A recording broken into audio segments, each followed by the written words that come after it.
آج ہم 5 منٹ کی ویڈیو میں جانیں گے 5 بڑے اختلاف دیوبندی اور بریلوی کے بارے میں۔ تو آئیے ویڈیو سٹارٹ کرتے ہیں۔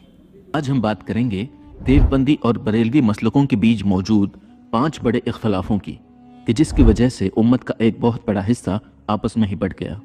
اس ویڈیو کا مقصد نہ کسی پر الزام لگانا ہے نہ کسی کو غلط ثابت کرنا ہے، بلکہ ہمارے ان اختلافوں کو سمجھ کر اللہ اور رسول اور دین کی خاطر بھائی چارے کے ساتھ سلجھانے کی ایک چھوٹی سی کوشش ہے۔ آپ سبھی سے درخواست ہے کہ اس ویڈیو کو اپنے مسلک کے نظریے سے نہیں بلکہ امت محمدیہ کے ایک امتی کے نظریے سے دیکھنے کی کوشش کریں۔ پہلا اختلاف، حضور صلی اللہ علیہ وآلہ وسلم حاضر و ناظر ہے یا نہیں۔ بریلوی مسلک کے نزدیک حضور صلی اللہ علیہ وآلہ وسلم اپنے قبر مبارک میں امت کے حال سے روحانی طور پر واقف ہے اور اللہ تعالیٰ کی اذن سے امت سے ایک روحانی تعلق رکھتے ہیں۔ یہ حاضری جسمانی یا ہر جگہ موجود ہونے کے معنی میں نہیں ہے بلکہ روحانی طور پر سمجھی جاتی ہے۔ دیوبندی علماؤں کے نزدیک حاضر و ناظر کا اصل اور ظاہری معنی ہے ہر وقت ہر جگہ موجود ہونا، اور یہ صفات صرف اللہ سبحانہ و تعالیٰ کے لیے خاص ہے۔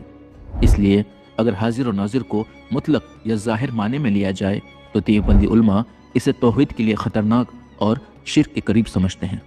دوسرا اختلاف، وسیلے سے مانگنا صحیح ہے یا غلط۔ ان کے نزدیک وسیلہ قرآن اور حدیث سے ثابت ہے۔ نبی کریم صلی اللہ علیہ وآلہ وسلم اور ولی اولیاء کو وسیلہ بناتے ہوئے اللہ سے مانگنا جائز ہے۔ ان کے مطابق مانگنا اللہ سے ہی ہوتا ہے، مگر پہنچنے کا ذریعہ نبی کریم صلی اللہ علیہ وآلہ وسلم یا بزرگوں کی مقبولیت ہوتی ہے۔ دیوبندی علماء بھی مانتے ہیں کہ حضور صلی اللہ علیہ وآلہ وسلم کے وسیلے یا صدقے توفیل میں ڈائریکٹ اللہ سے کوئی چیز مانگنا جائز ہے، لیکن مدد یا رسول اللہ یا مدد یا ولی اللہ جیسے چیزیں غلط ہے، ان سے بچنا چاہیے، کیونکہ عام عوام جو دین کی باریکیوں سے واقف نہیں ہوتی وہ ایسے الفاظوں کو غلط معنی میں لے سکتی ہے اور دھیرے دھیرے امت شرک میں مبتلا ہو سکتی ہے۔ اختلاف نمبر 3، عید میلاد، عرس وغیرہ۔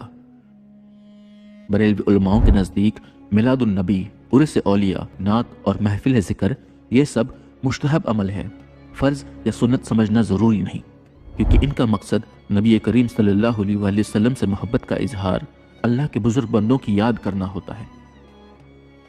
دیوبندی علماؤں کے نزدیک میلاد، عرس اور اس قسم کے جشن رسول اللہ صلی اللہ علیہ وآلہ وسلم اور صحابہ کے دور میں اس شکل میں موجود نہیں تھے۔ وہ کہتے ہیں دین میں عبادت وہی ہے جو قرآن اور سنت سے ثابت ہو، اس وجہ سے ان چیزوں کو بدعت سمجھتے ہیں۔ اختلاف نمبر 4، علم غیب کے مسئلے پر۔ بریلوی علماؤں کے نزدیک حضور صلی اللہ علیہ وآلہ وسلم کو اللہ سبحانہ و تعالیٰ نے غیب کا بہت واسع علم عطا فرمایا جو امت، دنیا اور کائنات کے پہلوؤں پر محیط ہے، اور جو اس درجے میں کسی دوسرے انسان یا مخلوق کو حاصل نہیں۔ دیوبندی علماء بھی اس بات کو تسلیم کرتے ہیں کہ حضور صلی اللہ علیہ وآلہ وسلم کو اللہ سبحانہ و تعالیٰ نے علم غیب عطا فرمایا۔ ان کے نزدیک یہ علم عطائی ہے، ذاتی نہیں۔ اصل مکمل اور ذاتی علم غیب صرف اللہ تعالیٰ کے پاس ہے۔ اختلاف نمبر 5، وہ الفاظ جنہوں نے امت کو بھاری نقصان پہنچایا۔ کچھ دیوبندی علماؤں کے کتابوں کے کچھ جملے جنہیں حضرت احمد رضا خان بریلوی صاحب نے پڑھ کر کہا یہ تو گستاخی ہے۔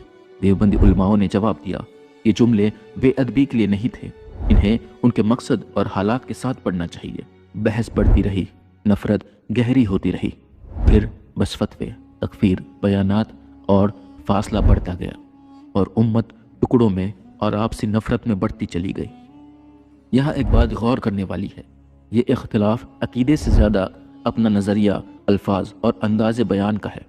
ایک طرف کچھ لوگ عشق اور تعظیم کو ابھار کر بیان کرنا چاہتے ہیں، جبکہ دوسری طرف اس بات کا احتیاط رکھا جاتا ہے کہ کہیں حد سے زیادہ محبت پہلے کی امتوں کی طرح شرک کی طرف نہ لے جائے۔ ایک محبت کو بچانا چاہتا ہے، دوسرا توحید کو۔ اب سوال یہ ہے کہ کیا ہماری یہ امت ان اختلافوں کو قیامت تک یوں ہی آگے لے کر چلے گی، حتیٰ کہ وہ دن آئے گا جب ہم قیامت کے دن اللہ کے سامنے کھڑے ہوں گے اور اس کی جواب دہی ہوگی، یا پھر ہم اللہ کے سامنے ایک امت بن کر کھڑے ہونے کی کوشش کریں گے؟ ویڈیو اچھا لگا ہو تو اسے لائک اور شیئر ضرور کیجیے۔ ملتا ہوں۔ میں آپ کو بس اتنا ہی کہنا چاہتی ہوں، ایز اے مسلم آپ اپنے آپ کو دیوبندی یا بریلوی یا کسی بھی طریقے کا کچھ نہ کہیں، صرف اپنے آپ کو مومن کہیں، کیونکہ اللہ نے قرآن میں مومن کا ذکر کرا ہے اور ہم سب مسلمان ہیں، تو اس لیے اپنے آپ کو طرح طرح کے فرقوں میں نہ بانٹیں اور اپنے آپ کو صرف اور صرف مومن بنائیں۔ جزاک اللہ خیر۔